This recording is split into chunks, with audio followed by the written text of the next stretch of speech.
Feeling unexpectedly flush, we're now ready to spend again. From exclusive and elite, we're going very mass market. We've decided to go for the world's best-selling vehicle. It's not a Model T Ford, a Mini, or even a Toyota Corolla.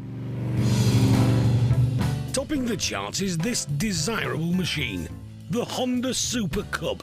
Originally designed to improve how noodles were delivered in Tokyo, a staggering 100 million have been sold since 1958. This one is the mid-range C70 model from 1972. It cost less than 200 quid when new, and it was good for 150 miles to the gallon. One of the most iconic little bikes out there. Fantastic little thing, little 3-speed if memory serves. I ran a 50 when I was 16, not for long I might add. It always seemed a lot more sensible to take a tractor. No clutch, look, up and down on that gear stick down there. Toe for upper gear and heel for downer gear if memory serves. It doesn't want a lot, does it, you know? My advice would be replace these bits, which are untidy, paint these bits, which are just on the turn, stick a battery in so it runs, and away you go. With just 8,600 miles on the clock, this well-preserved 70cc Honda appears to be a surefire bet. And it has a money-making trick up its sleeve. Colin Keith Harvey, or the like, take note. It has a registration number on it, which is saleable. I believe that to be worth probably over £2,000. 648 is the 1972 Honda C70. Everybody should have a step-through Honda. Everyone should be the law. There we are. Where we're going to be? £1,000 we've got. £1,000, £1,500, £1,600. I'm ready to go now. £1,600. Oh, 16, 17. He's doing what I say. £1,700. £1,700 then. At £1,700. Are we all done at 17? £1,800. You're bidding against yourself. £1,800, 19, £1,900. Are we all done at 1,900? So Yeah, that is a good price. Bought a racing machine. In Barton upon Humber, it's looking like it's going to be a very satisfying day. Rob and Brian have spent weeks perfecting paintwork, cleaning components, and almost fully reconstructing our 50-year-old Honda C70. I've got it there. Yep. I've been trying our best to keep it clean. They're preparing for an important test. We've lubed all the chain up. It's got a new sprocket on the back. Front sprocket was like new, so we haven't changed that. We're going to put the chain guard on, because once we've got the chain guard on, we can put the casing on this side of the engine. Once that's on, we're going to go for a start-up. That's it. It's become tricky at the end. We want to avoid any damage to the new paint. So I hold that at the front, Rob. Yeah, please, mate. A little bit of care needed there, of course. That's it. Touch more. That's it. Right, rear shocker is going on. This is that cast aluminium, and it was just years of salt corrosion. They were really pitted. So we bought some new ones. We've just colour changed them from black to blue. We were lucky to find them, and that goes for the other replacement parts too. Japanese stuff of this age does tend to be harder to get bits for. Bri's been all over the flipping globe on the internet trying to get aftermarket stuff. It's much easier to get parts for, say, a BSA Bantam or Francis Barnett or something, because they were all made here originally. But the consolation is working on a bike that's a piece of design genius. When it was dark and you couldn't see where the keyhole was, you could actually press the horn button. It would put that little light on there, so you can just see the hole where the key's going to go. It's typical Japanese detail. Starting to look nice, Rob. What am I going to do, go for a start then? I think we can, can't we? Yeah, I'm pleased with that, it looks nice. Plug cap on? Yeah, plug's on. Yes. And we're running. Oh, we're happy now. Yeah, Rob. We're happy.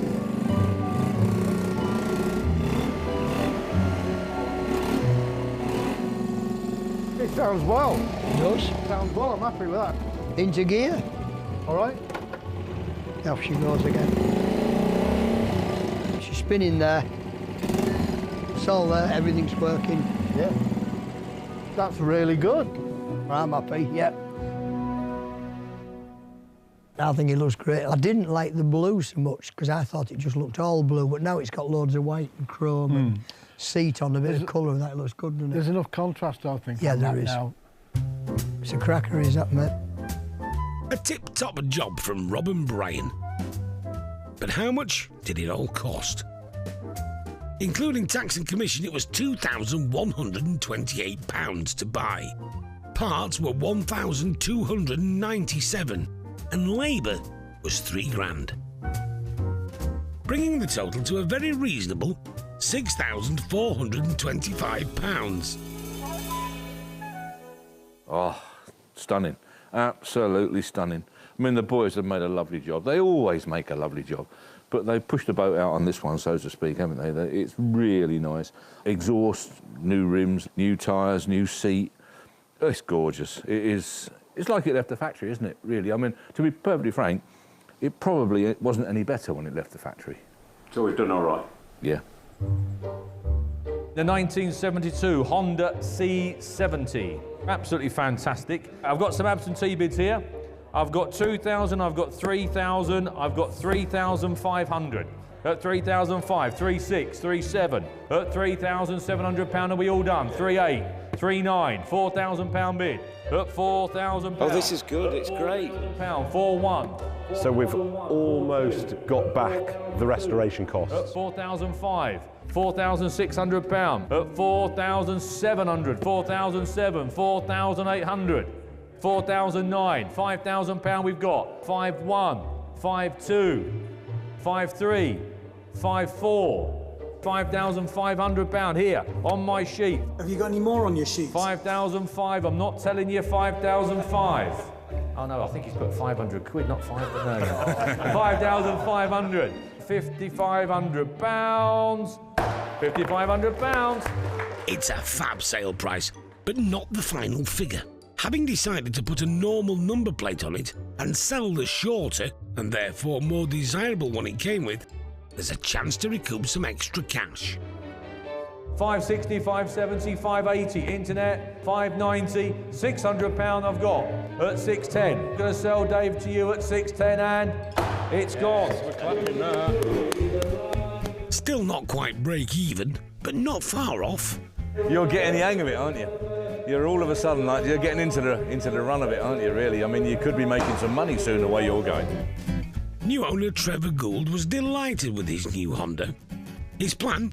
To enter it into some shows, because he hasn't quite got enough rosettes from his other bikes. Back in Yorkshire, we fancy a vehicle with a little less to rust. A bike, and something a little quirky, with a big backstory. We're in the army now, are we? What do you reckon? I reckon it's a big, heavy, over-engineered sort of piece of kit, really. That's what I reckon. It's just some bike, innit? The Motor Guzzi V50s were made to last, and this one is no different. At nearly 40 years old, it's got history, mostly in the Dutch military. There you go, you've got to leave it in army colours, haven't you? In which case, you've got very little to do, really, have you?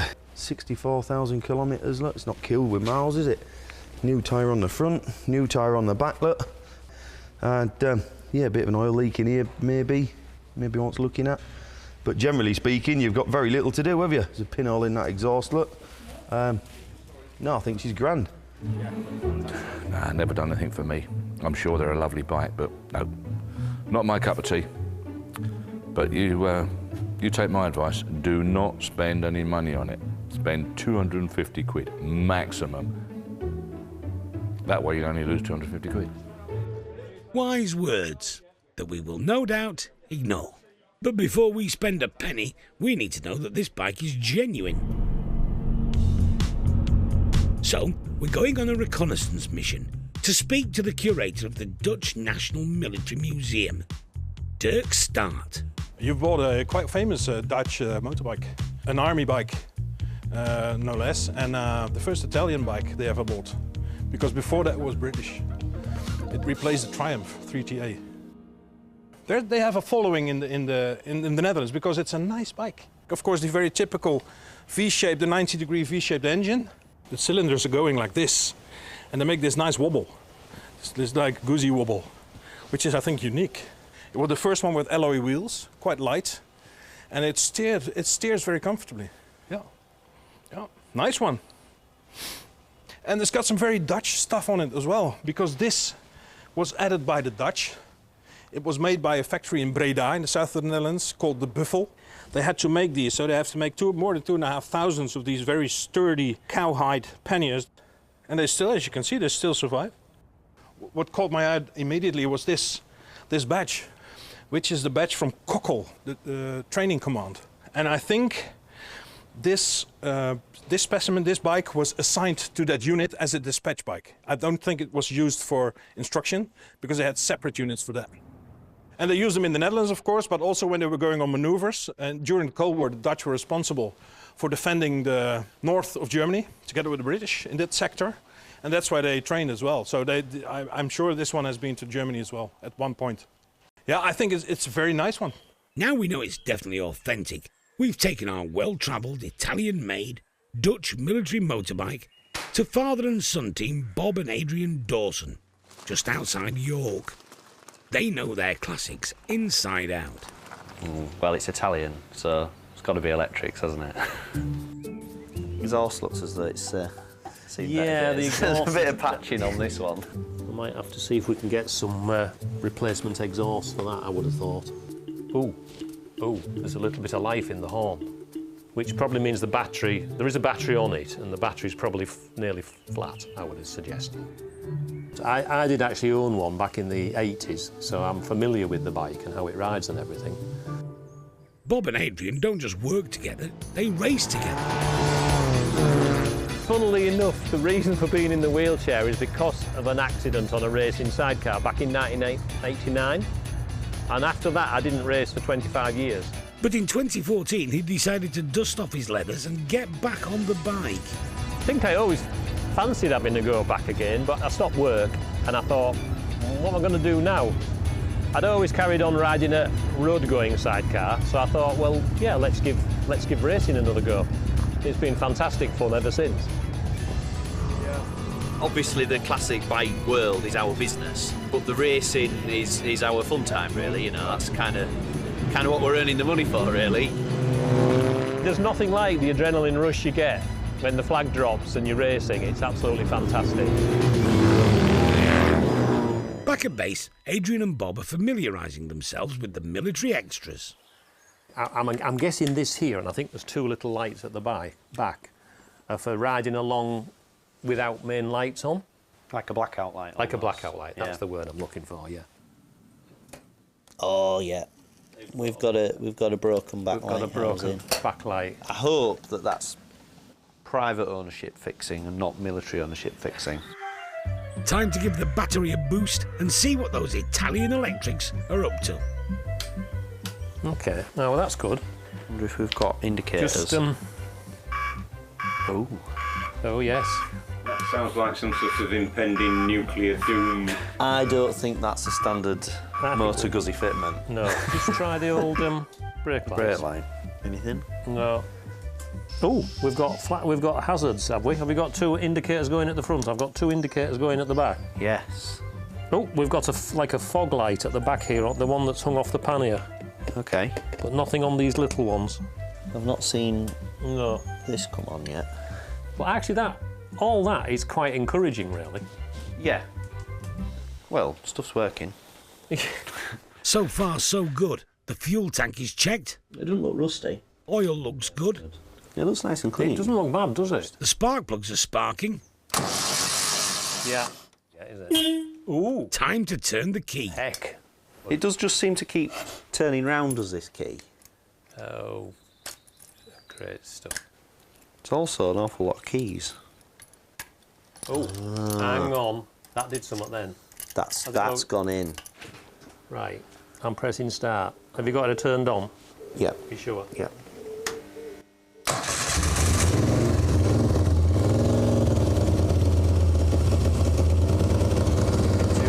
How amazing was that? Wow. That was majorly impressive. There you go. I was not expecting it to start the first touch of the button. Seems as though we might have hit gold. Just outside York, father and son team Adrian and Bob Just in case you were wondering. are stripping our 1985 ex-military motor Guzzi V50. There's a big bit of wood in there. I think first thing's probably we've got a few little bits of electrics that weren't working, which are the military lights, so we just want to have a little look at that, which means taking the seat off and the tank off so we can trace the wires and see where they go, because we don't seem to be able to find a switch for them. We've got 4 fuses here, and they all look into... Ooh, that one's broken. Yeah, so we could pop the new battery on and just put a new fuse in and see if we get any... See if we get any joy with that one. So hopefully we'll put this in and turn it back on and find out what's been what it was feeding. Well, it isn't the best, let's put it that way. But I would say, looking at these, considering they're essentially nearly 40 years old now, it's quite good. There's nothing really too horrible about it. Ready? Yeah. Just to check. Oh. Oh. Yeah, that front one's working. Oh, now there's something on. So we've got the big red fog light on. No, I haven't seen anything out of the little red ones yet. No, well, I think they should come on when the little front one's on, probably. We maybe need to have a look at them in the dark. They might be really, really dim, and they might have been coming on and we couldn't see them, or the bulbs may have gone in them. Oh, yeah, they are on after all. So they are coming on and off with the key. Very thick lens, so doing their job. Well, that's good. That's great news, isn't it? So it looks as though they are working, and we probably need to be in pitch dark conditions to be able to see any red light out of these 2 little blobs. All going well so far, but we think we're about to blow Derek's £250 budget, as on closer inspection, the back wheel had a bit of a kink. So it's been sent to Roy Thursby in County Durham for realignment. Roy is well known in the bike racing world for wheels and frame building. But Roy, this is a jig that you built especially for this. Yeah. Everything that you use, you've had to make. That's right. Design, make, cut, weld. Oh, yes. Well bent. So it's not just bent, it's well bent. Not true. It's not true that it's not well bent.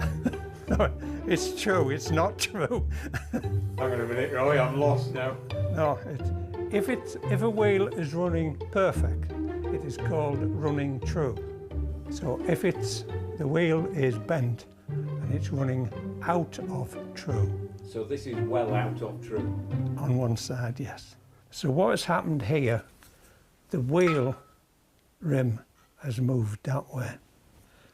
He's hit something hard, like a top of Ben Nevis, and this section here is also moving a good 4 millimetres across.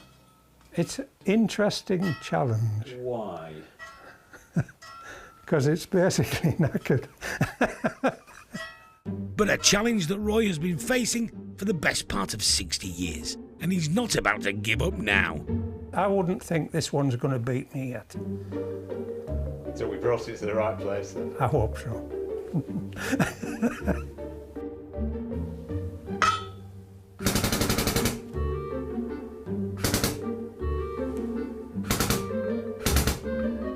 Roy is forcing it back into shape with a hydraulic cylinder jack. That's it, just about out. What? Sorry, what's out? The wheel's true. There was no cracks or creases or anything heard, and I've seen them worse than that, brand new from the factory. It was just as if it was saying to me, I want to go back straight.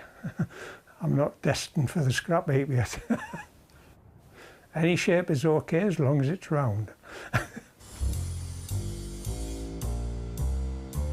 Unfortunately, our patched-up silencers have seen too much action and are way past repair. With no second-hand ones available, we've sent them all the way down to Dorset for Darren McCartney to recreate. We've got to try and replicate this cone, and obviously We make the spinning up to go on the end. And obviously the internals are completely empty, so just try and work out what's going to go inside it.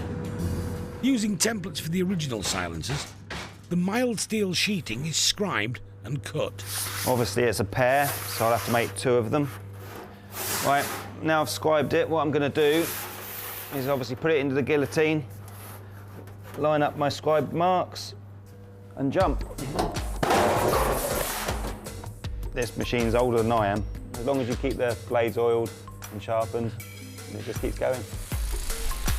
The silencers are then trimmed and rolled.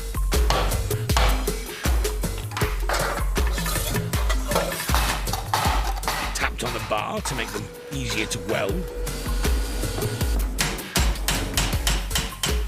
Then, Darren turns his attention to the baffle, which fits inside the silencer, using perforated tubes to help reduce the engine noise. That's what we've worked out, roughly what it should have in it, to give it to the right sound without being too loud.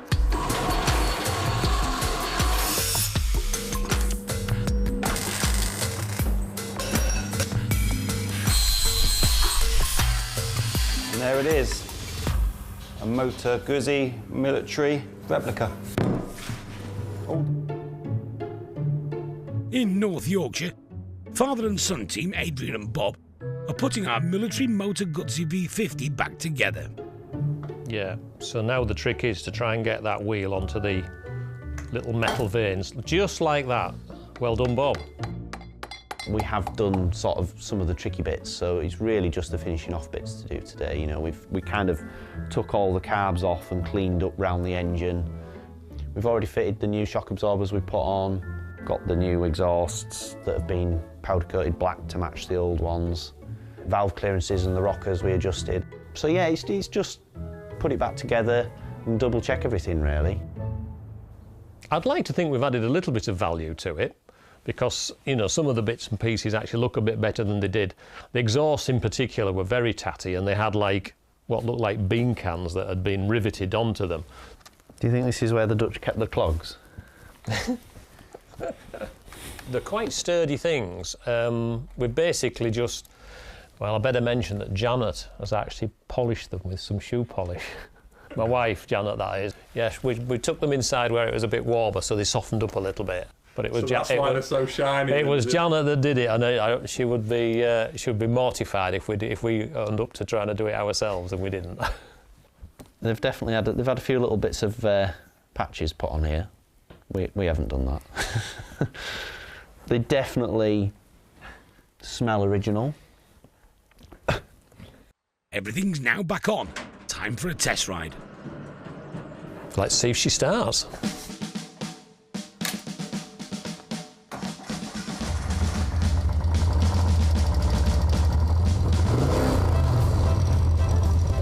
A little bit. I'm just wondering if the carbs just need a little bit of tweaking. I mean, it's revving up nicely though, isn't it? It's getting better as it warms up.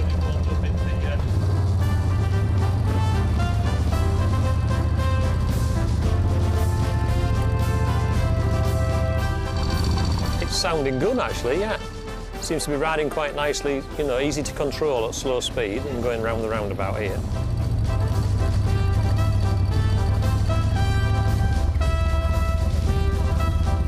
Sounds really good. Yeah, it was good. It's all right. Bit peppier than I was expecting on the gravel. Well, it's like a tractor with 2 wheels. In a charming way, not in a horrible way. It'd make a really, really good bike for somebody, the next person that gets hold of it. Would you buy it? Yeah, definitely. For the right price, obviously. The original purchase price, including tax and commission, was £1,904. Parts and materials were £999, and labour, including production time, another £2,726, bringing our total spend to a potentially victorious £5,629. At Mathewsons garages, every single car, bike and even trike has a story. It'd be lovely to hear them all, really, yeah. You know, if a car could speak, it'd be lovely, wouldn't it? Yeah, they've seen a thing or two, and family trips out. You know, Grandad may have had it, and he'd been out with a grandkids and such out there. The grandkids have probably driven it and they've been out with their children. And I wish some of them could tell you a story, because there'd be some fair stories out of some of them, wouldn't there? It's wonderful when you think about it. Some have lived a life of luxury, others worked tirelessly. But there are a few that changed the world forever. And we might have found one of those, as long as it's what we think it is. An original US military Harley-Davidson WLA. The WLA is arguably the most historically important bike ever. W for the sports family of motorcycles, L for being high compression, and A simply stands for Army. Based on the civilian WL, it was redesigned for military duty in the Second World War, serving Allied forces freeing cities from German occupation. It became known as the Liberator. Thanks to its stripped-down design, reliable engine and nimble handling, the WLA was able to withstand the challenges of any war zone. After the war, many ex-service Harleys cruised Civvy Street and led to clubs such as the Hells Angels, which is another story.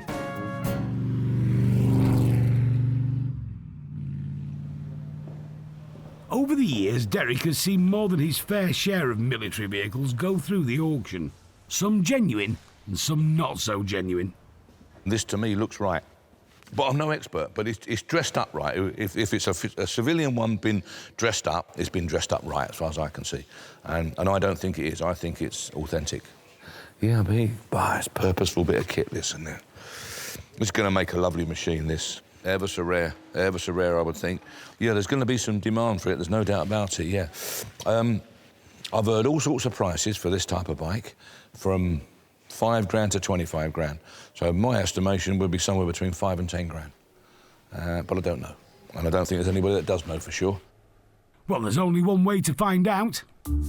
Harley-Davidson WLA, lot 668 we're doing now. What about this, eh? Right, I've got bids here galore with me, everywhere, all over the place. Here, bangers and cash bidding, 12,600. Essex back in at 14. 14.2. All done then, 14,004. Damn. Oh my goodness. 14.6. 14.6. This is quite expensive. Stop at 15. Fair warning, 14,600, 800. Come on. 14.8, Oh, Essex. I can't. Oh no. 15, Oh, no. 15,000. Bangers there, 15,000. All done then, 15,000. Third and last time, 15. 15. Oh my goodness. We've bought a bit of history. That's the most exciting thing we bought. With a price tag to match. But Karen Neal at Zenith Motorcycles in North London is ready for the challenge and has been since owning her first bike at the age of 16. It was I can't remember, it was a Yamaha Jog, 50cc. I was hooked, absolutely hooked. Just a few years later, and Karen has turned her attention to Harleys. I've waited my whole career for a project like this. Are you as excited about this as I am? Are you? Yeah. What are you expecting? A disaster. Sorry, did you say you're expecting a disaster? I am, yes. Why? Because it's us. I'm a glass empty kind of guy. Right. Well, on that bombshell then, we'll just go back up north. Let's get it out. We'll have it fired up by lunchtime. Oh my God. Oh, she is a beaut. It's definitely what we think it is. And what do you think it is? We think it's a 1942. Yes, very nice machine. But we'll learn more once we check the engine numbers out. So we have bought... It's the real deal. That's why I'm actually shaking. Are you shaking? I'm shaking. You've bought a World War II bike. And this means quite a lot. I'm nearly in tears. Seriously? Seriously. This is monumental. I'm speechless. I'm speechless. This is incredible. This is history. It's the Liberator. The documentation says our bike was registered with the DVLA in 1947, but Karen and her team think that it was built between 1942 and 1945, which means it may have served in World War II. However, the engine number needs to be checked to confirm this, and top mechanic Bernie Rowe is the man for the job. I don't want to dash anyone's hopes, but it's not what we expected. It's not what we expected. It's a 47. Do you want to bring her up, please, Clody? It can't be a 47. It can't be. Unless it's a refitted, restamped new engine that's been restamped. Yeah. On the other hand, I could be pulling your leg. Is it a 42? 42? 42 WLA. Oh my God! It's what? It is a 1942 WLA. It's a 42. Is it? 42. Let's have a look through it. Right, I've just 42. fired Bernie. Lovely. It's a 42, Pete. Oh, that's so cool. I'm shaking. This bike marks the pinnacle of Karen's decades with bikes, a career that's in her blood. My dad's an engineer. My grandfather worked with bikes his whole life. I was encouraged to. I never got, oh, this isn't a job that a girl should do. I went to university, did a degree in engineering, and yeah, here I am now. 20 PSI. 20 PSI it is. It's like watching a team in A&E. That's how we work. We're here with each other more than we are at home with our families. We all theoretically know what everybody needs before they need it. We're going to try to get her fired up and see what we're dealing with. So we're just flushing any detritus from the tank out and also get some fresh fuel running through the carb. Fuel tank works. Reserve works. We got no leaks either. Cleaning off the corrosion off the faces of the spark plug. It's been collecting over time. All right. Get some fuel into the cylinders. Come on, baby, you got this.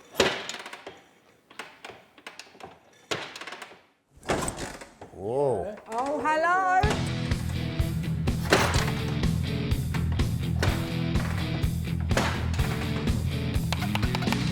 Come on, baby. Come on. It wants to go. Ooh, ooh, ooh.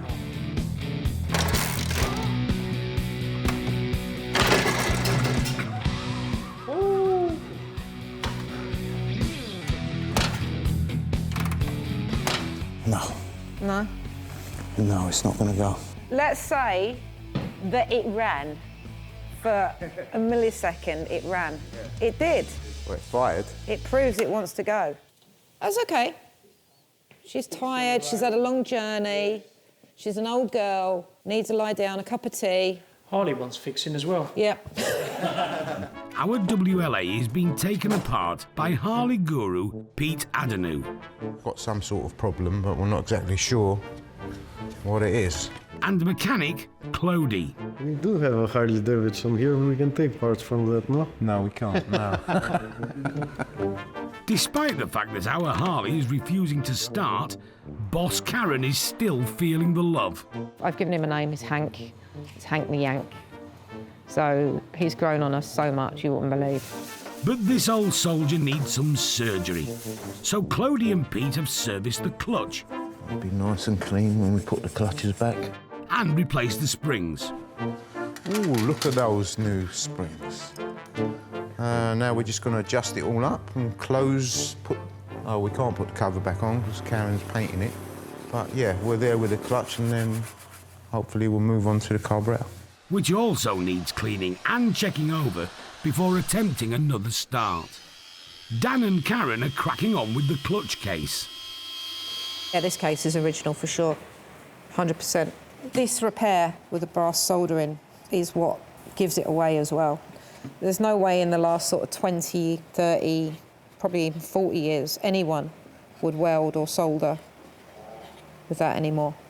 This possibly, obviously would never know, but possibly could be a wartime repair. We're going to do very little aesthetically other than treat the rust. We need to stop any rust on it. We're going to maybe have to repaint the fuel tank, but it will all be in keeping with the bike. It's going to be complete sympathetic restoration. So next, we're going to rust stop and we're going to stick some primer down. These originally, they weren't primed. The whole bikes were not primed. They didn't have the money, they didn't have the time. They would just be bare metal, olive drab, off you go. I just need to check in the Bible whether these covers were black or olive, because we have got to be accurate. Pete and Clody have now finished refurbishing the carburettor and have moved on to the rest of the engine. We're taking the heads off. And it's not good news. There you go. There's a lot of carbon build-up around the valves, so it stops it from seating properly. Oh, see that? Look at that. That should just be going in and out nice and smoothly. No side-to-side movement. And why is it not? It's just worn out, old age. I was hoping not to find inside this engine. I was hoping that everything would be good here. Cadium plated parts. Yeah, these should be black. So this is the How to Restore Your Military Harley-Davidson, the most expensive book I've ever bought in my life. This isn't so much a manual, it's more as how to keep the authentic look of the vehicle. It's an absolute lifesaver, absolute lifesaver. The book says black, so we're going with black. We're going to stick to authentic. So Dan's just going to base coat them now, just prime them, and then we'll go black. Back with the engine, things have not got any better. We need some engineering on the head. We've got a bit of wear on the valves, and we need new guides and new seats, which have to be pressed in. So over time, it's worn. And we've got this free play, which is no good at all. It's not terrible, is it, Pete? It's not. It's not terrible. It's not terrible. It's just time. It's just time. Working on a Harley is basically you have to forget everything you ever knew about motorcycles. You feel them. It's a more tactile thing to work on. They've almost got a heartbeat when they're running, in the sound of the engine and the feel of the bike and the vibration, and it's a different breed. This is why I see the positive side always, yeah? Yeah. So if we haven't it opened up, we wouldn't find a problem. No. At some point, that problem will destroy the engine. Yeah. So always see the positive side. Now we're gonna be 100% sure that the bike is gonna run good. Yes. That's the positive side. Our World War II Harley-Davidson WLA There you go. is having its engine rebuilt. Pistons are in, cylinders on, the head's got to go on. So in half an hour's time, it'll be up and running now. Yeah, that's right, yeah. Yep, it's coming. Yes. What are you referring to, Tim? I just want to look at the torque specifications for the cylinders and the head. And this is a book that they would have had available to them at the time, is it? Yeah. They trained up all the soldiers to work on them by themselves. All right, they did have to take them into a service pool at some stage, but, you know, you'd mainly fix it on the side of the road yourself. Lights are going up and down beautifully. That is absolutely beautiful. Happy with that? I'm so happy with that. How's it going? Are we on schedule? It's going very good. No, we are out of schedule, that's for sure. It took us too long. Pete said half an hour, wouldn't you be on the road with it? Pete is very optimistic. Okay. Where possible, they have sympathetically restored everything they can. If we look at the clutch case, it's come up really, really nice. And you've still got all the, you know, the history and the marks of the history from it as well. Some parts do need replacing, so they've miraculously sourced unused stock left over from the Second World War. There's a lot in Europe, such as the Netherlands, Poland. And this is surplus supplies that were built for repair during the Second World War? Yep. So this is new old stock. So this is the kickstart spring. Clutch pedal spring, that's new old stock. However, when they're not available, Karen has bought aftermarket parts, which can be a bit of a lottery as to whether they fit or not. I would literally rather chew my leg off than fit aftermarket stuff. Thankfully for all concerned, Claudia's been given the job. First up, the oil lines need replacing because they're a bit leaky. Do they fit? Yeah. Yes? Of course, yes. Blimey. You say they fit, Claudia, but you're bending them on your knee. Let me show you. Oh. You see this curve here? So we need somehow to replicate that thing. Slight S, I would say. A slight S? And that is just to go around one of the... Around the engine. Just around the engine.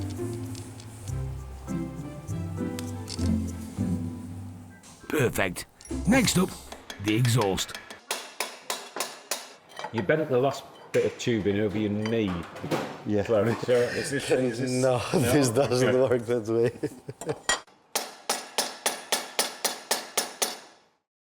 Only you make my dream come true. So is this making your dreams come true? And not really. Well, my nightmares. So that exhaust pipe, yeah, we can't get a new old stock one? No.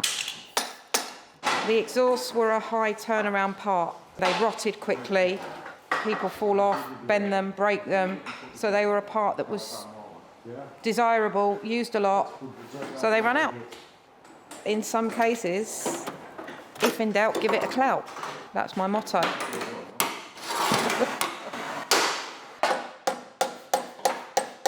Hey, you know when you said earlier that you could fix these at the side of the road? Was that part of the fixing it at the side of the road treatment? Yeah.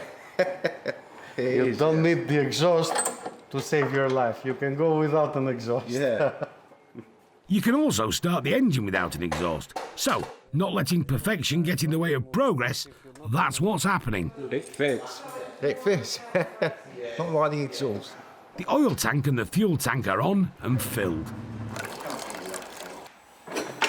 It should flood, don't spray. Yeah, it should flood, but it's not. It's nothing, it's dry as a bone. Whoa! Was that meant to happen? Timing's out. Timing's out. Hold on. It's coming now. It's coming. It's coming. Do you remember the Muppet Show, those two old guys that used to sit on the balcony, Yeah. the critics? Yeah. Yeah. How's it going? Not going very well. Awful. You sure? No, Yeah, it's actually, rubbish. It's going better than This I will thought. never It's really be a good. hit. It's the best thing I've ever done. Come on, Hank.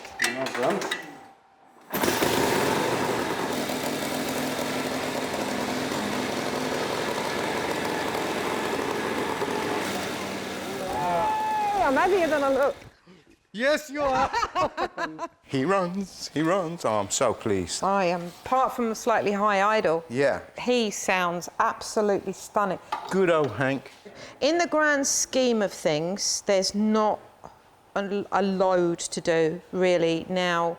It's just fettling with the exhaust, getting the bodywork finished, test riding it for at least 500 miles because I need to know it's fine before I give it back to you. Presumably, as the boss, you've got to do that. Well, I wouldn't ask anyone to do anything I wouldn't do myself. No, obviously. The exhaust is on after a bit more jiggery-pokery. We have a new seat and saddlebags. Bernie and I replaced the front tyre, painted up the wheels, just finishing touches. Not forgetting that the top half of the engine has been completely rebuilt. So we had new pistons, reboard, new valve stems. You know, there's a lot of work gone into it.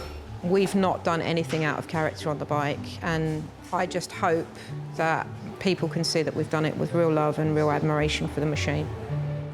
What we have done is ask Karen to remove the unit markings on the front mudguard. According to a military historian, they were completely wrong, so we decided to go back to how the bike would have left the factory during World War II. I'm proud of the bike and I'm proud of the team as well. I'm really proud. Thank you very much. We're proud of you too. No, I am. I'm really proud of you guys. I think for all of us, it's brought us a lot closer together. Yeah. Karen has written a letter to the new owners. So I've written a list of everything we've done, all the works that have been carried out, You know, just look after it. That's all I ask. Look after it and love it and ride it. It has to be ridden. Don't just park it up and look at it once a year. Ride it. Ride it. This bike's built to ride. And Bernie's the man for that job.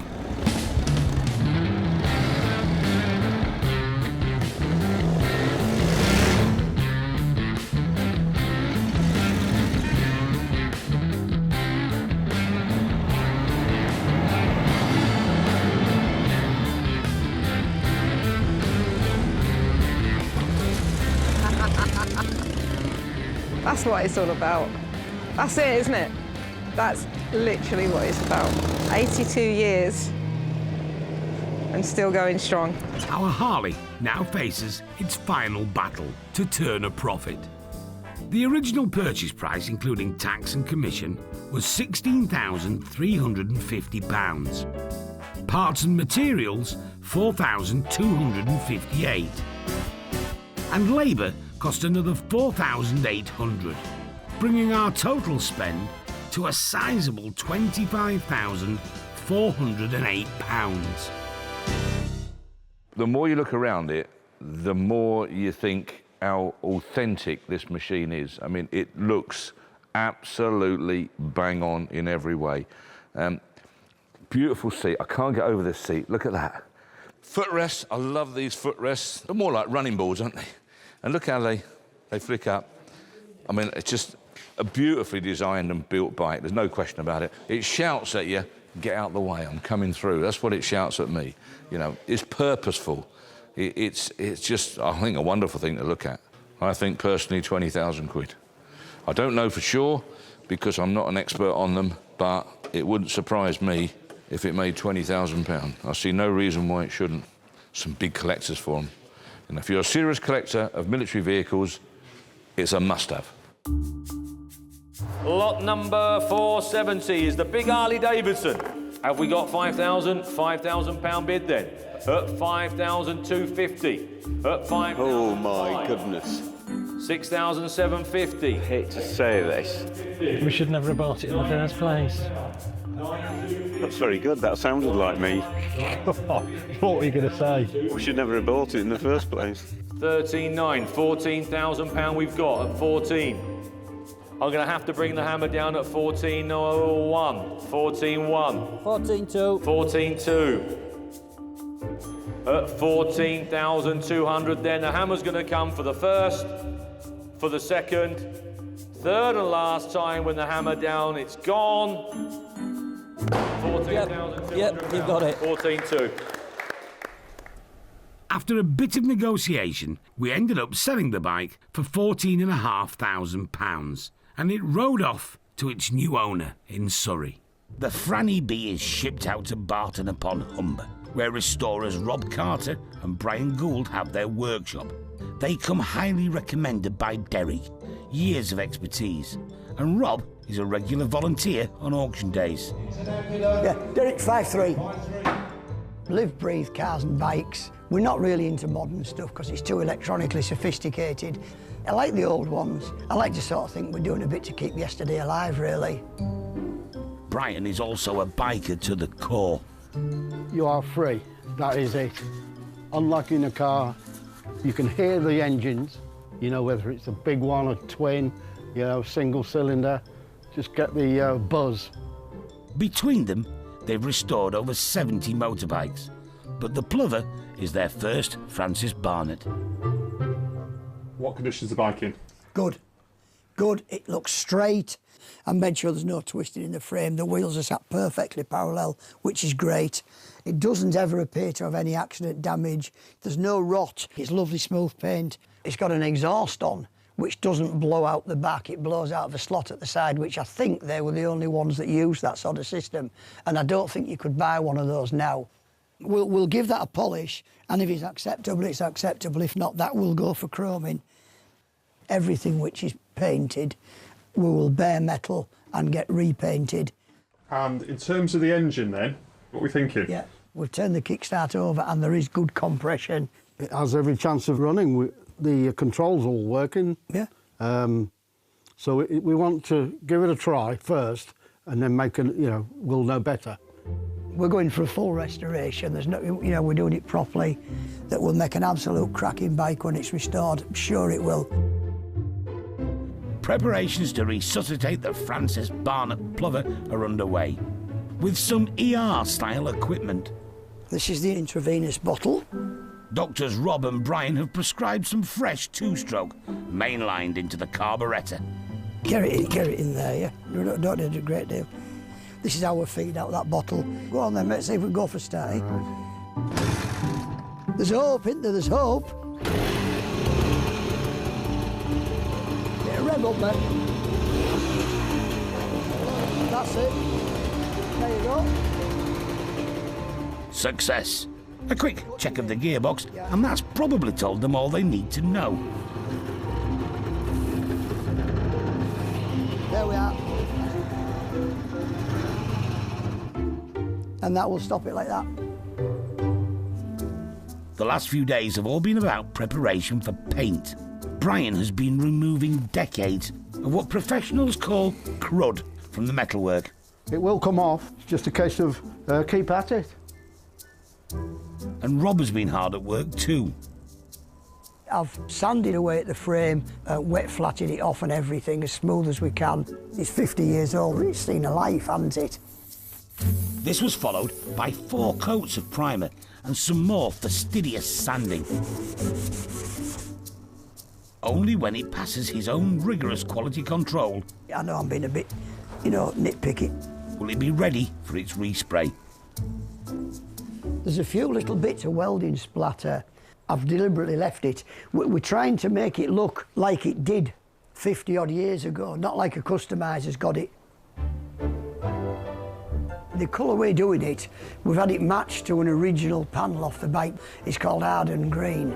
The extraordinary thing about this is that Rob will be using a spray can rather than thousands of pounds of professional equipment. It's not that easy.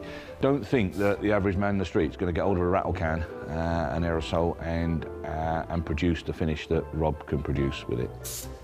We'll do like the underneath bits first. Any like nooks and crannies. He's a bit of an artist. I mean, we think he could be Banksy. The first coat is like a really light mist coat. We're just letting the colour bond onto the primer coat. Second coat, it should all be visibly green. And then third coat, it should have a nice finish to it. Meanwhile, just around the corner at Platinum Bodyworks, the more fiddly bits are being prepped for painting. Russ Heath is an expert in masking, an art form all of its own. This is the tank. There's 2 colours on it. Always got a reference photo. We've painted the first colour on, and we're actually using a special fine line tape to mask off the cream area so we can paint the green, peel the masking out, and then clear coat everything in. And this is where the time goes? And this is where a lot of the time goes. About 6 hours of it, in fact, just for the tank. It's all painted green. We've got the chrome back, which is absolutely superb. We've put the handlebars back on, absolutely superb chroming. All the wheels are all refurbed. Originally, we thought the rims would need chroming, but Bryce downloaded some images off the internet, and at this particular period, when it was coming to the end, this model never did have chrome rims when it was new. The reason is, when this bike was built, Francis Barnett was going bust. It was a money-saving exercise. We're going to do rear wheel first. The back wheel slides into the swinging arm here. So Rob's just popping on the securing nuts. Then we're going to add a shock absorber, and that will hold the wheel up. That will be green when it's finished. And that's primer. That's it. Looks like a bike. The engine has been checked and cleaned. It was already in good order. Tell you what, just wind her up about another inch, Bry. That's it. Ow, hang on, my hand's in it. That's it. There we go. She's in. The chain is refitted. And now it's time for something Rob's been working on for a while, the carburettor. There it is, look. It was ever so dull, and I've just buffed it up a little bit. If the engine is like a heart, then the carburettor is the pacemaker. I've cleaned all the jets, so it looks a lot better than it did. Well, I can tell you're proud of that, Rob. Yeah, I am. I'm proud of this, yeah. You all right? Yeah, we're going. We're looking good, mate. Over the next few days, the electrics will be wired back up and the fuel tank and exhaust will go on. Then, Rob and Brian will put the theory into practice and attempt an engine start. We're into the final throes of our Francis Barnett Plover restoration. We've got back mudguard, back light to wire up, side panels on, seat on. You got him, Bray. Do you want me to? After the precision masking and spraying of the fuel tank, it's now returned and is ready to be fitted. That's it. That's it. There we go. Got it. We're in place here. We're in place here. Other accessories can now be wired up. Oh, that's a result. You've got to have a tutor that's going to work, haven't you? The reproduction horn was only available online, so it had to be ordered by the head of IT. I've used the internet, whereas Rob's not that's heard of his it. thing. He's not heard of that. Well, he can manage to do an email, like, you know. He is, however, an expert in anything analogue. We've got to sort of roll it round because the mudguard's tapered. Many of the nuts and bolts are new. Let's get this one in. But it's nowhere near as simple as that. That's it. The metric nuts and bolts, but they'll go through the same size hole without drilling out or altering it that the Imperial ones went through. So they would have been Imperial, but these are metric that look like Imperial. That's right. As the last parts go on, the two-stroke intravenous drip makes a reappearance. It can only mean one thing. So it's the big moment. It is really, yeah. Yeah. It's the landing on the moon.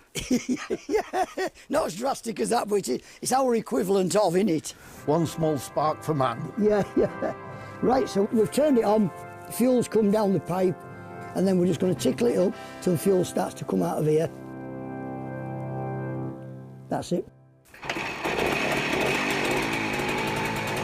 That wasn't bad, was it?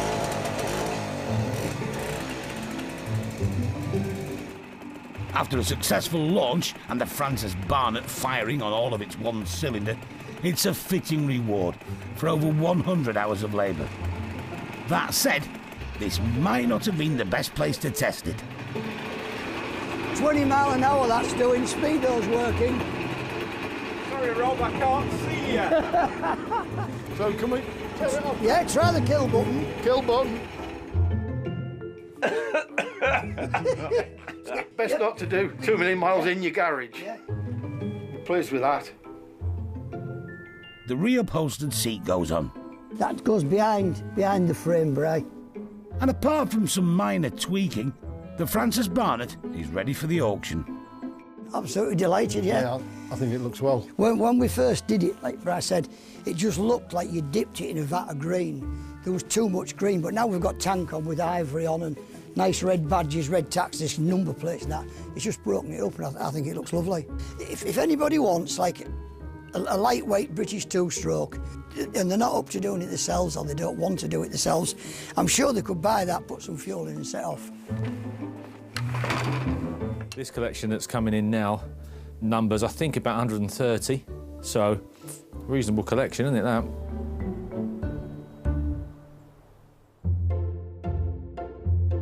Ray Ingram loved his bikes, but he's passed away and his family are moving his collection on. All Dave has to do is find some room for them.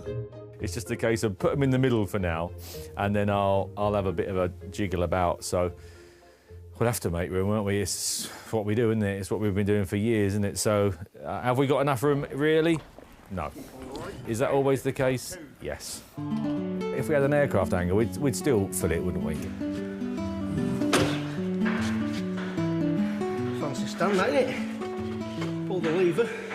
I thought they were going to bring 60 to 80 bikes over a 4 or 5 month period, but when have they brought them in? every day. That's a nice bike. Yeah, my dad's got a couple of these. He's got one of most things, hasn't he, really? David Dales is doing the delivery work. His fiancée, Carol, is Ray's daughter. We just want them to go to people that will appreciate the bikes. Some of them have come off in pretty decent condition. Obviously, there's some that aren't, that need restoring. This is the second trip. We did 7 yesterday, but we got 9 in today. How many more trips? Possibly 5, maybe 6, until we maybe unearth something else. So with 20 bikes in, that just leaves room to be found for another 100.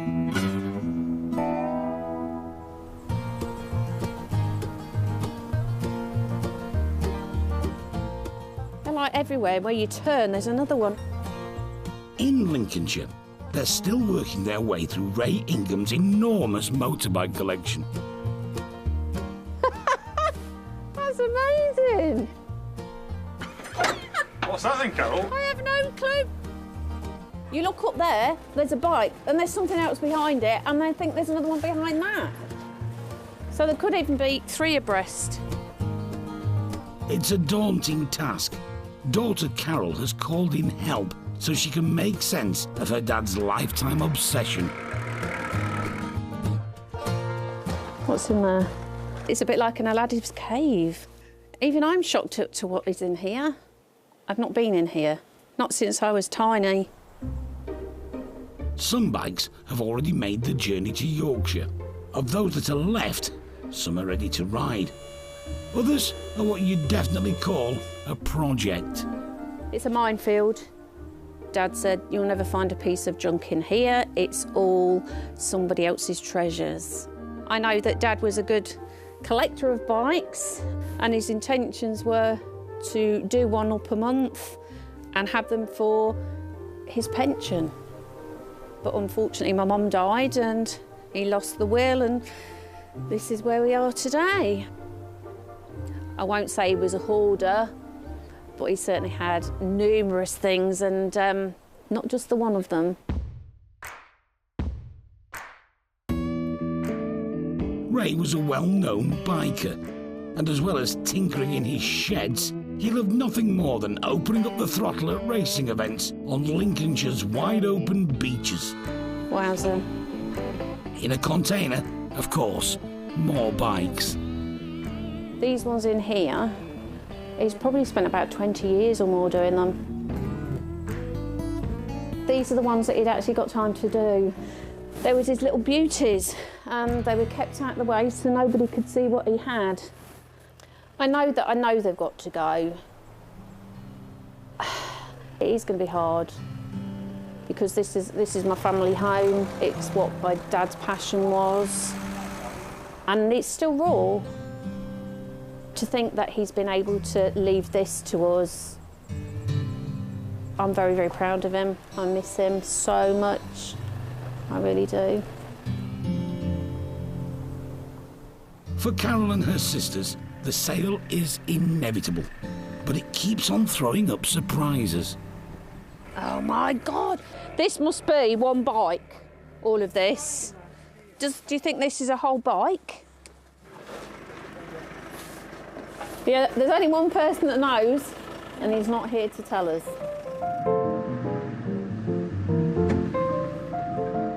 My dad valued his collection around about £200,000. The whole family have said that the bikes are only going to be worth what people are willing to pay for them. And so, as a family, it's not about the value of the bikes, it's about them going to the right places.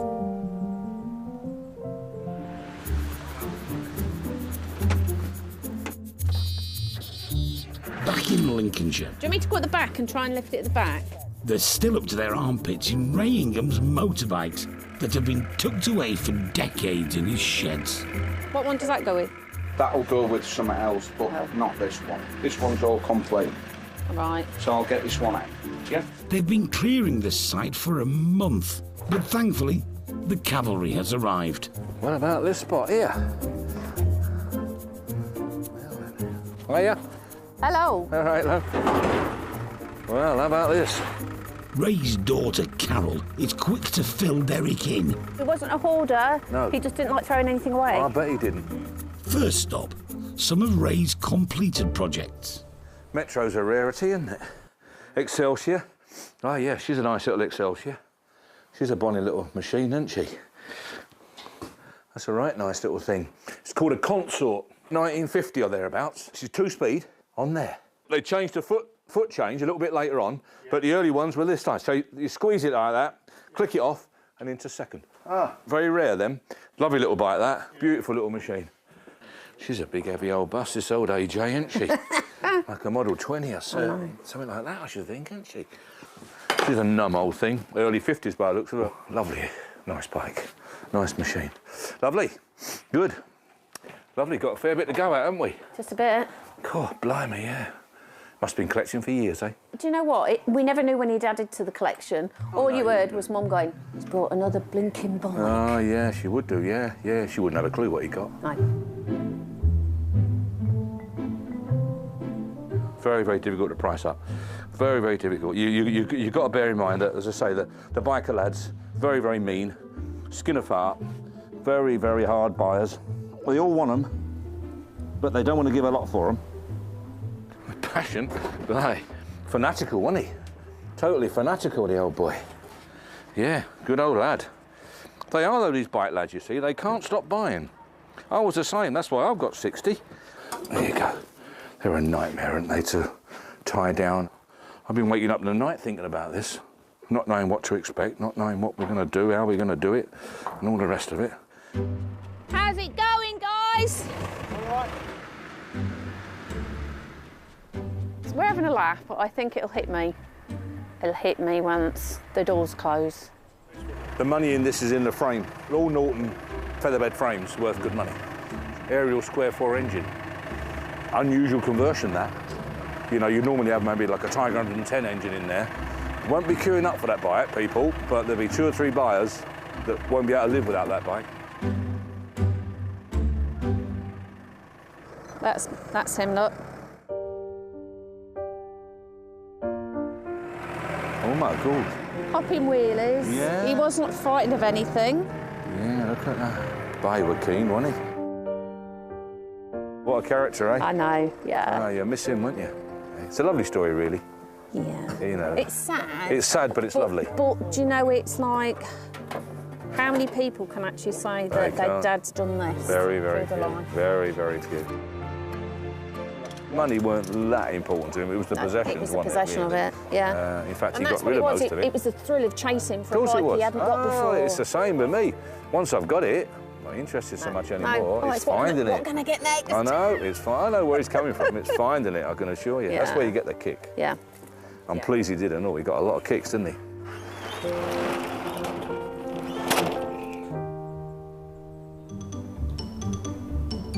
In the showroom, they've done a head count of all the bikes that came from one collector in Lincolnshire. There are 18 total, and Derek's unearthed a hidden gem. Yes, a lovely old Rudge. Little 500 Rudge, absolutely lovely. A Rudge Whitworth, they were called. Still got the Rudge rubbers on there, look, can you see? Rudge Whitworth, look. So it ain't done a lot of work, has it? The very expensive machine, when you compare them to like AJs and stuff like that and matchless and things, probably 3 times the amount of money. The bike, I would imagine, is going to be probably around about a 1934, something on that sort of line, I think. And we've got hand change, which I love. I think it's great. Girder forks. I just love girder forks. And there's nothing nicer than to ride down the road and look down and see those girder forks working. Just a work of art, it really is. This lovely fishtail exhaust. Beautiful. Look at this, lovely. 4 speeds, 4 valves, coupled brakes. Beautiful machine. Will make a lovely bit of kit. The reason we've got combinations is that guys started off, obviously, with pedal cycles, and then as soon as they could, as soon as they were old enough, bang, straight onto a motorbike, naturally, and solo. The solo was OK when they got married, and there was him and his wife, but as soon as baby came along, then really there was the choice. You either get rid of the motorbike and you pass your test and get a little car, which was a big expenditure, or do you get a motorcycle and sidecar? And then when the family got larger, you got a larger sidecar. £8,000 to £10,000, something on that line.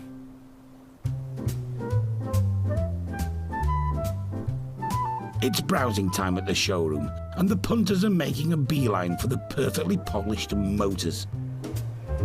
But Pete Stansfield... Felt black and covered in dirt. has got his eyes on something else.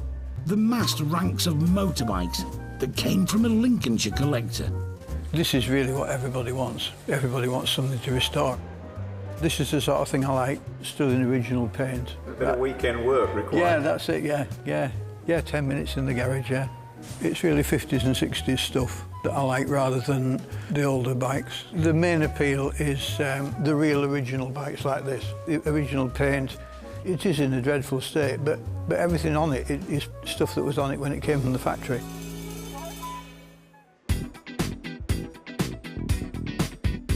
With so many bikes, an auction strategy is needed.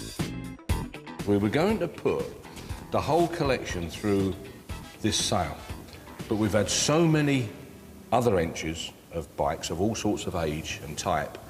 You can give buyers too much choice, and you give them too much choice, they won't buy anything. There's a couple of little cubs just down here that I like the look of. They don't want much work. The little cubs in their present form there, I would imagine they're probably going to make somewhere around about 1,600 or 1,800 quid.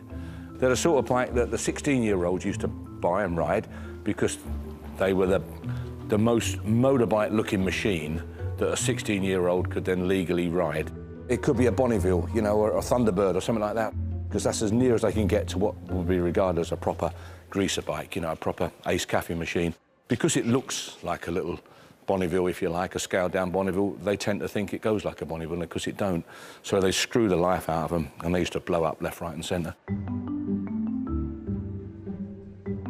Tiger 110. This one here, without a doubt, she'll do big money, because they say it's a Triumph, and it's the right one, everyone wants the 110. Look how lovely and comfortable these bikes are to ride. Beautiful, aren't they? They're just so lovely and comfortable. You're sitting there like an old police bike. That'll make big money. You could have this on the road in probably an hour or two if you wanted to.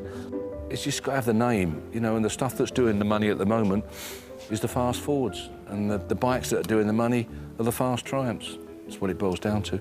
The bike that people can aspire to. That's what makes this collection interesting. The one thing that makes it interesting is a load of complete unrestored bikes. Rudge, Whitworth and sidecar. Now this is something special. Beautiful bit of kit, this one. 5, 5, 5, 5, 5, 5, 6, £6,000, 6, 5, 6,500. Come and see us, I'm gonna pass on that. We'll make more money in June, 6,005. Not enough, 6, 5 is the 7. Be sharp, 6,500. I've got to pass on that one. Don't like the pass, but unfortunately, we'll have to on that one. The Rudge fails to reach what Carol and her family were hoping for. A few months later, it's back, and Derek's giving it full throttle.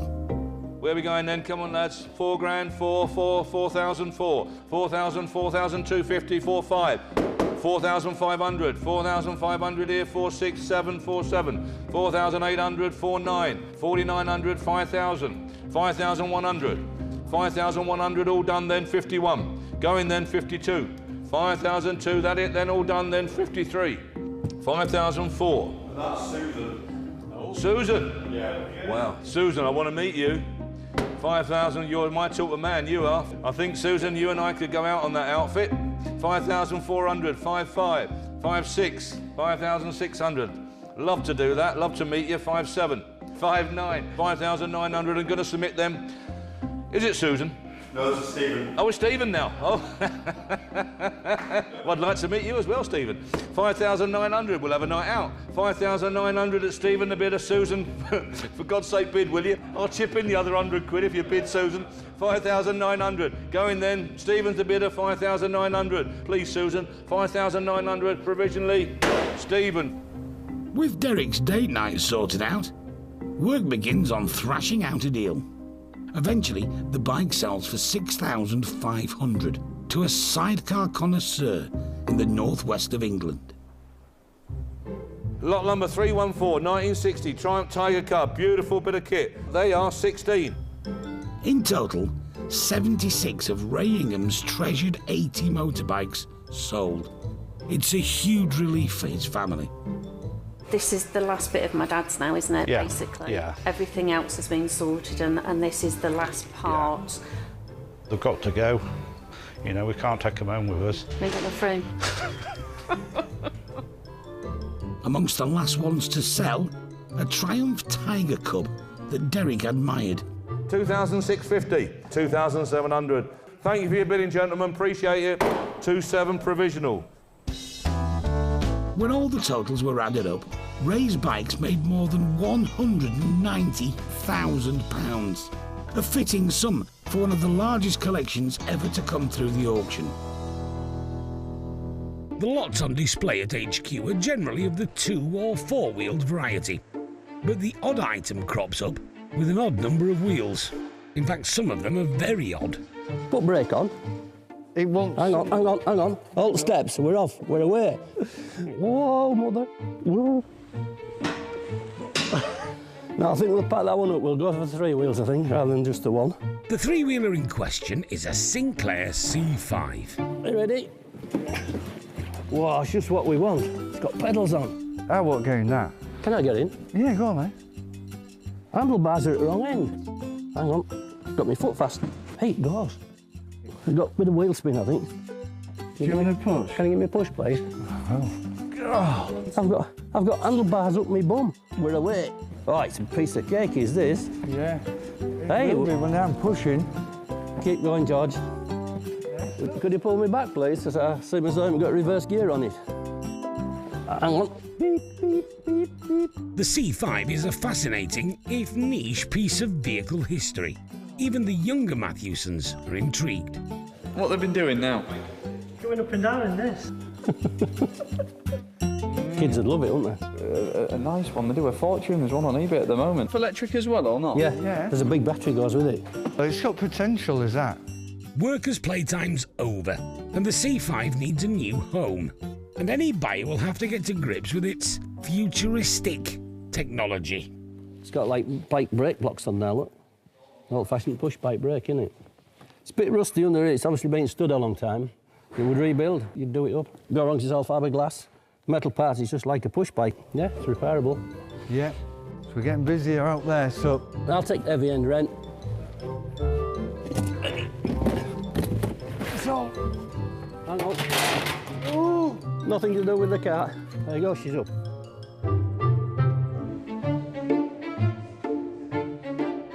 If you remember them from your youth, you think, I'll have one of them. The Sinclair C5 has not gone unnoticed by punter John Futter. I've always liked them.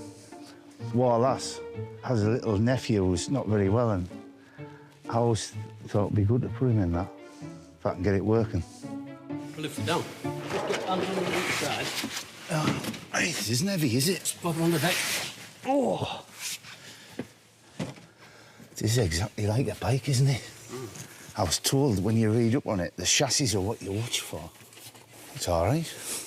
It's not as bad as it looks, it just needs a bit of attention. Right, do you want to pop it back up? Yeah. Ready? Is there any chance of putting it somewhere where no one will see it? We'll have it. Put it in the back over there. It's another example of something that you probably missed out on as a kid. Might be worth a punt. What do you reckon it's worth? 500 quid? No. And keep the bugger for that. I want an engine in the bugger for £500. I think it's a punt at 200. I think it'd be a bargain at 200, to be honest. Do you? We'll see. Sir Clive Sinclair's brainchild only weighs 45 kilograms, 15 of which is the battery.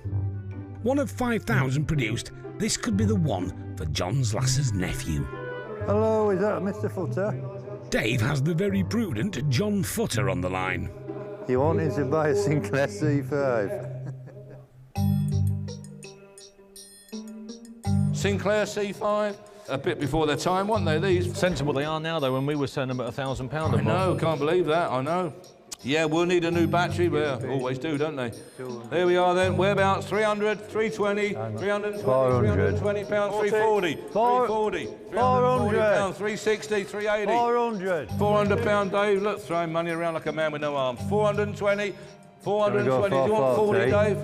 420. Go 420 and sold. 60, 80. Oh, but hang on, it's jumped up on internet. Oh, hang on, we'll just let it go on its own. 480 we're on, Dave. Do you want 500 quid? 500 now. Too late. 500 pound. Is the 20? 500? 550. 550. 70. 70. 570. 600. £600, I thought he might. £600. With you at 6. That it then? £600 for the first, second, third and last time. He has now.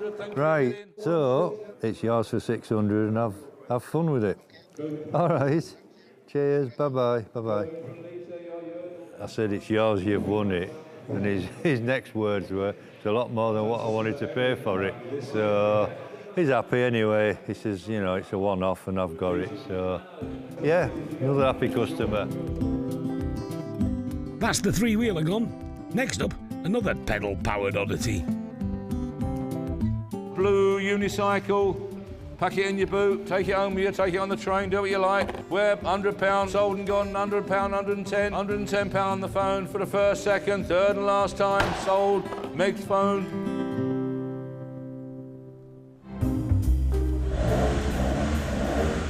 It's departure day for the hundreds of lots that have passed through the auction, and one of them has caught the boss's eye. Yeah, well, lovely bike. I don't know what it is, but it is absolutely superb. Derek's admiring a Simpson Avow, designed and built in East Germany, a bike that came in from the Cold War. Oh, that is comfortable, I bet. Look at that. I'll tell you what, oh, beautiful, isn't it? She's perfect for me. I've got short legs, so I can't ride these bigger bikes. I can't. I'm leaning over like one leg in the air and the other one down the air. What a lovely machine. I saw it being sold, and I thought, blimey, that price is wrong on that. It was way, way under reserved. Way under.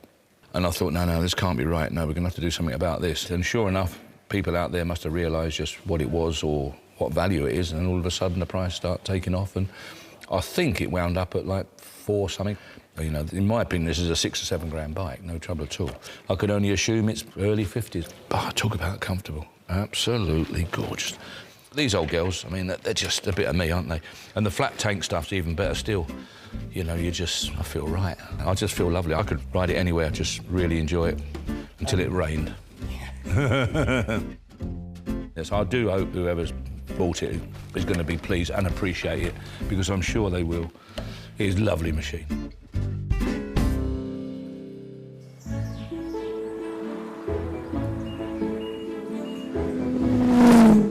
Are you excited for the bike?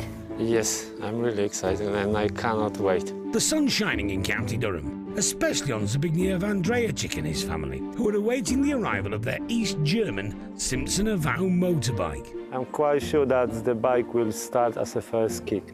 Do you remember the first time when you actually had this bike? Zbigniew's daughter, Angelica, played the vital part in acquiring a bike her dad had lusted after for decades. But my dad's got a thing for things that are very unique. If you ask anyone in England what's an AWO, absolutely no idea. He loves motorbikes all his life. However, it didn't matter how many times we tried to convince him to purchase any bike. He always said, no, I want this one. And the auction gave Angelica a rare chance to make her father's dreams come true. I was sat at my laptop, absolutely stressing my head off, and then the auction began, and it wasn't what I expected. It wasn't. It was supposed to be £500 to £1,000, and within 5 seconds, literally like this, it went 1,700, 2,000, 2,200, 23. Next thing you know, it's 2,700, and I wanted to spend two grand, but then the other guy gave up. So here we are. But it's just a one-off opportunity in life, and you can purchase clothes, you can purchase material things, but something that is someone's dream, it's a one-off opportunity. Are you ready, Mum? Are you ready? Yes, I am. Kyle. I was you born ready? Yes. Let's go. Let's go. How long have you been waiting for this moment? 40 years. It's a long time. Slightly, yeah. Can't wait. O Boże, tato.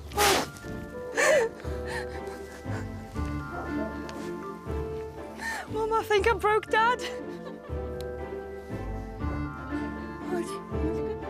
Chodź, chodź.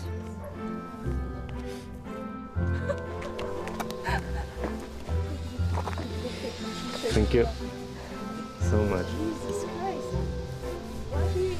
It's beauty, isn't it?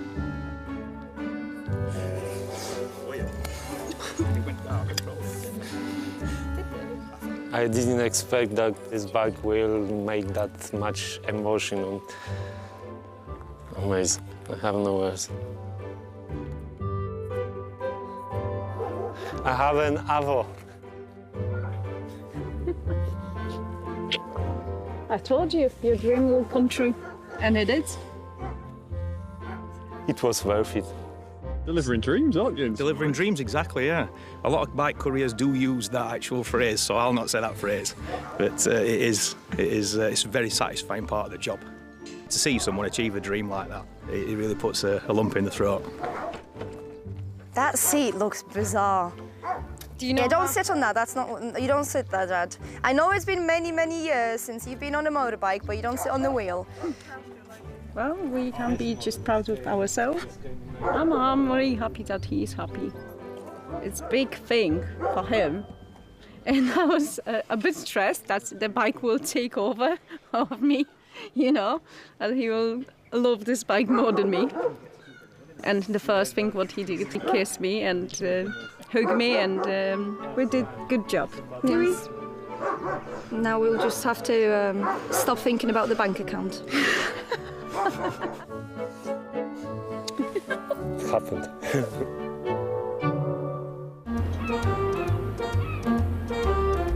Bridlington, a veritable jewel of the Yorkshire coast. It's a traditional sort of seaside resort. A fitting location to find a little slice of heaven if you're a collector of things from yesteryear. Yeah, there's all sorts in here. We've got quirky objects, vintage, antique. We've got scooters, new and old. I had a smaller shop that weren't big enough. Now we've got a bigger shop, and basically that's not big enough either. Peter Marson is the man in charge here. When people walk in, they think it's a museum. And they'll say, oh, are all these for sale, or they're just on show? And I have to say, no, it's a shop. Oh, I thought it were a museum. We were just walking. I said, no, it's a shop and everything is for sale. So what, are you interested in this? At the heart of Pete's collection, and the biggest pull for customers, are his bikes. Probably 35, 38 machines in here. They seem to breed. You come in one day, you've got 30. Come in next day, you've got 32. Come in next day, you've got 38. So I don't know what's happening. Tomorrow, Pete's expecting a visit from Derek. I'm hoping he decides to take 10 or 12 items. The price has got to be right at the end of the day. They're not going away for no, I'm not giving them away. We'll see what happens on the day. The one I want to get rid of the most, only because I get more and more attached to it, is the Ducati. That's the one closest to my heart, and if it don't go soon, I think I'm going to take it off sale. So, but I don't want to do that, because again, I've got to make a living. Low mileage on it, and it's a nice little bike. In fact, I'd have this in my house as an ornament. That'd go down well. Yeah, it would, and that's why it's here. Don't think I haven't tried. But there are plenty of other bikes Derek might take a shine to. From Vespers and Lambrettas that would warm the heart of every mod in Britain, to more niche two-wheelers. We've got the PX, we've got the GP200, the Douglas 125, we've got the Francis Barnett. This is a 1959 150 Villiers engine in that, been restored to an high standard, and it's a lovely little runner.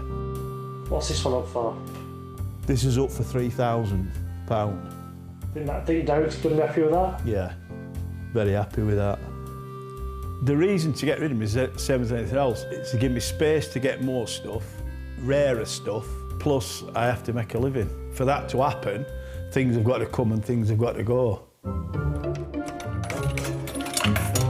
I've won.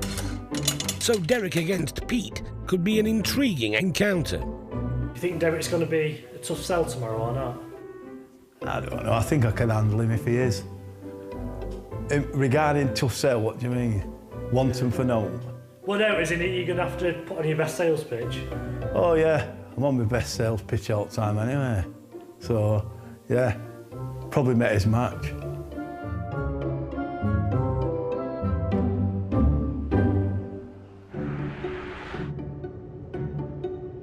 We're going to Brid. It's an old seaside resort, as people know, an old fishing town, really. but it's got a charm about it. We're going to see Peter, who runs an antique shop, an emporium by the sounds of it, with a display of motorcycles, scooters, amusement machines and such like. Looks very interesting. He wants to unload a bit of stuff, make a bit of room, bring a bit of cash in and what have you.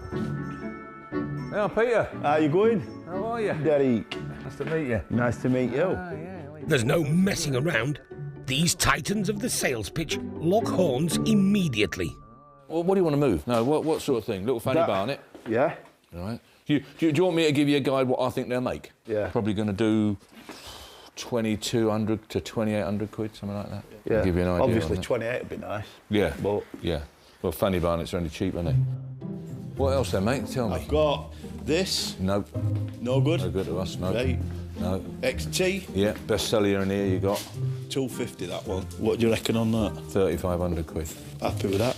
Yeah. Gets a lot of attention, that. Yeah. Seeing this a bit better now, maybe a little less to be perfectly frank with you, but yeah, I think that's maybe a bit on top of it. I think it'll do 3. I think it might struggle at 3.5, looking like this. Derek's keen eye looks beyond Pete's extensive motorbike collection. You know, we sold 1 or 2 bits like this. Yeah. For daft money. Yeah, old fairground. Yeah. So I'm just. What sort of money can you take for that? That's got to be around 400 quid mark. Yeah, that would sell. That'll sell. Yeah. Yeah, I'd rather have that than the motorbikes. Bikes you can't give away. No. And as the pair tour Pete's emporium, everything is assessed for auction potential. Pedal car. I don't know. It's like a home-built thing, isn't it? You know, but it's all right. I mean, it'd probably do 300 or 400 quid, something on that line. Can't that bring it through then? Yeah, bring it through, mate. Yeah, we'll do that one. Yeah. But it's not just auction items Derek is looking for. He's a collector in his own right. It's a nice piece, isn't it? Yeah, it is a little unusual, that. You want it? It's a bit rare, that is. Yeah, what you got after that? What's it on ticket? 20 quid. Yeah, all right. 165. 165 you got on it. I'll give you 120 quid. Yeah, all right. Are you checking that now? Yeah. Yeah. Yeah, just somehow, I don't know what it is, just sort of fancy that, mate. You're right there, mate. I'm the worst salesman in the world, me. I'm a mug, I buy stuff, not sell it. We buy junk and sell antique. That's the way, mate, yeah. With auction space at a premium, Derek's limiting what he's taking. Them 2 bits there, and if you want to bring 2 or 3 Couple bikes... of bikes, yeah? Yeah, put them in a van, bring them over. Right. Yeah, the XT, while the job's good, the Franny Barnett, which, you know, you could do with getting rid of, I would think, you know. Yeah. That's fine. Yeah. All right. Do you want me to carry it, or are you all right? Yeah, I'm a sucker for these. I've got quite a lot of them. I've had a good deal for once. That was all a bit of a whirlwind, wasn't it? Yeah, 300 mile an hour, isn't it? Been a good day, hasn't it? Made a bit of dosh. Made a bit of dosh. Not a lot, but...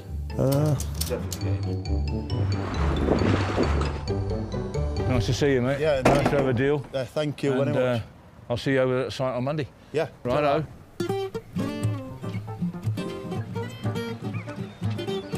Yorkshire's answer to the Caribbean. You keep all your Torremolinos and blooming Spain and all the rest of it. What more could you want? Sun shining, lovely blue sky, red hot. Well, what is it now, 80, 85 degrees? Not quite that, actually. I'm lying on that one, it's not quite that. It's blooming cold in actual fact, but it's lovely. Bit of wind gonna take me chips in a minute. Love it, me.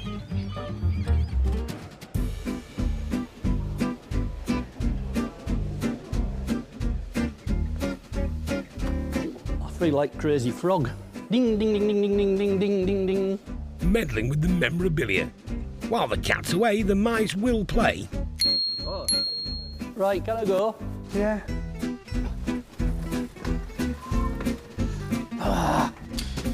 They're making a good job of it, aren't they, being idiots? Just passing time away.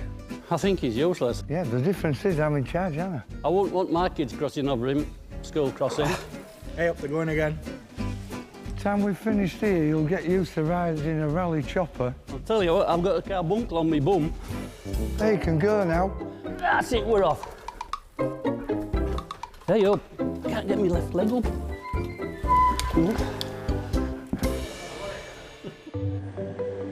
Derek's arriving back at base with his Bridlington haul, but it's his own personal purchase that's intriguing questioning minds. Have you bought this chair? Oh yeah, leave that. You would have bought the And chair. it's What just does that beautiful. think about old chairs? I got my chair and so £120. I'm not sure. I think I'm up to 15. But I've only got one arse. He's got a thing about chairs. He's bought another chair. I can't help it, can I? They're like picnic baskets. He's got a thing for picnic baskets and chairs. I don't know why. And every one of them's gone up in value. Have they? Yeah. That's me lot then. That's your delivery for today, lads. I might get some more stuff tomorrow. We're a bit short of stock. We're a little bit short of entries, so I might go and pick some more up. We've only got 3,000 chairs to get through. And Peter Marsons arrived at Thornton-le-Dale with 2 bikes, one of which, the Francis Barnett, was chosen by Derek. I think he's picked this because it's a British classic bike. I think we get about £3 for it. How much do you think it'll fetch? Hopefully about 10. Hopefully a bit more than that. Yeah, a certain generation of bloke appeals to them straight away. I just like the style and everything. The engineering of it, so simple but yet effective sort of thing. Do you know what I mean? But everything's got to go eventually, hasn't it?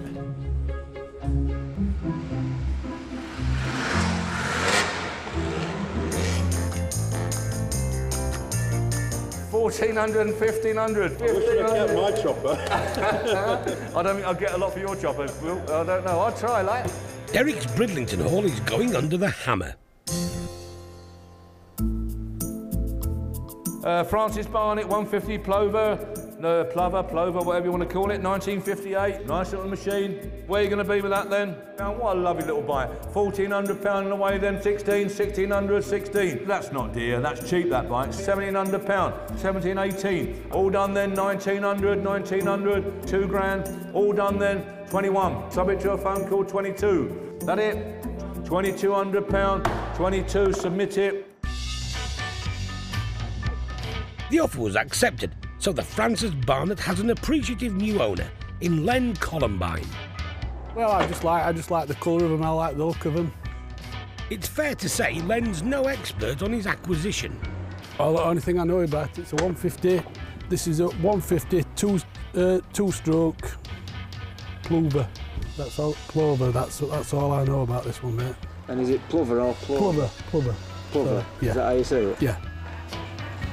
A British classic of the 50s is on its way, and its rather more racy 80s Japanese stablemate is ready to off-road to a new home. 1980 Yamaha XT250, submitting the best bid from the word go. Where 19, 2, 21, 22, 23, 24, 2004, 25, 2500, 26. Can't beat an XT, can you? Are you all done then? 2,600, provisionally 26. A price of $3,500 was eventually agreed. Thank you for your bids at £240. Sold, 240. With the auction in full swing, amongst the classic vehicles are the bits and bobs that the team have such a passion for. But number 149 is the Rolls-Royce Silver Ghost mascot, £150. Oh, that's a nice one, isn't it? Motoring memorabilia for the trained eye. Is it wall? Oh, yeah, it's got the bracket on it, ladies and gentlemen. Look, so you can put it on the wall. 170. We know the vendor. Vauxhall Wyvern car mascot. Young Jack at 110 and sold. Third and last time, thank God, at £370. Alan, well, bloody hell. Gee whiz, that was hard, wasn't it, eh? And amongst the plethora of motoring nostalgia are the 2 fairground seats and the pedal car from Bridlington. You can just see the wheels buckling at speed. Head of Health and Safety, Jill, is casting a beady eye over them. Look at that. Strap to hold the bonnet down, look. I think that was his dad's belt or something. A motorbike, wooden rocking toy. Guaranteed to trap your fingers and somebody will slip off that, won't they, and really hurt themselves. Look at that. Tip that forward, bang your head on there, front teeth out, broken nose. Somebody's going to love it. £300, then are we all finished then at £300, £400, £400 then all done. Provisional 400. Motorbike wooden rocking toy, where are we going to be on that? £400. £500 bid. At 500 then and 20. 520 sold. It's good. Somebody will be pleased with that, won't they? somebody's grandchild's birthday's coming up or something. It's probably my preferred lot is this one out of the three. We used to have a pedal car. We lived up, had a drive on a hill. So you used to like take the pedal car to the top, sit in it, and then go down as fast as you can and like hit the garage doors.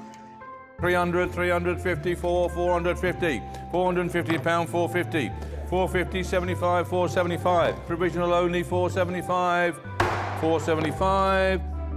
I think it was too much money, possibly. Sad but true. So Derek valued it at £800 to £900. He obviously had somebody else's glasses on that day. I think he's wearing them glasses quite frequently. I think he must be. Last but not least, and waiting for the right moment, are the stop-go signs. Well, you can have some fun with these, couldn't you? Yeah, we have had fun with them. Traffic jam in Pickering with these, couldn't you? Right, crumbs, there are. 280, 300, 300 pounds. I had great fun with the bike and me and Rennie. I put a crash out on with goggles on. Riding up to a chopper bike, he was turning them around. Have some fun with it, yeah, wherever you are. That'll stop them all moving about. 360, stop them for the day. All done then, £360, 360 provisional.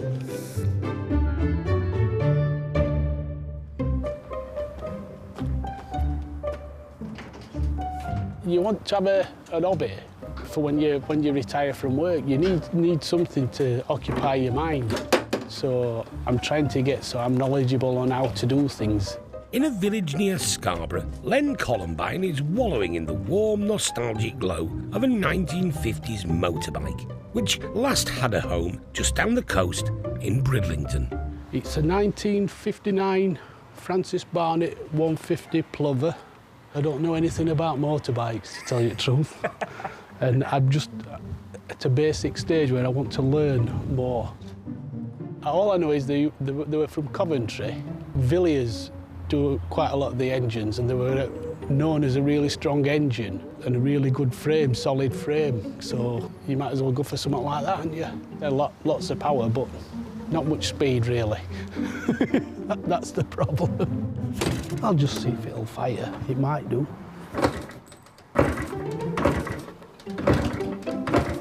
No, it won't go at the minute. It's got a petrol leak and it just floods straight away. So what's the plan with the bike? I'm just going to take it to a few shows. I might ride it round next year. I haven't really made my mind up, to tell you the truth. It's not going anywhere. That's the main thing. Absolutely love it. One of many, I hope. I should be going to see Derek again, get some more. I'll make him some money before he retires.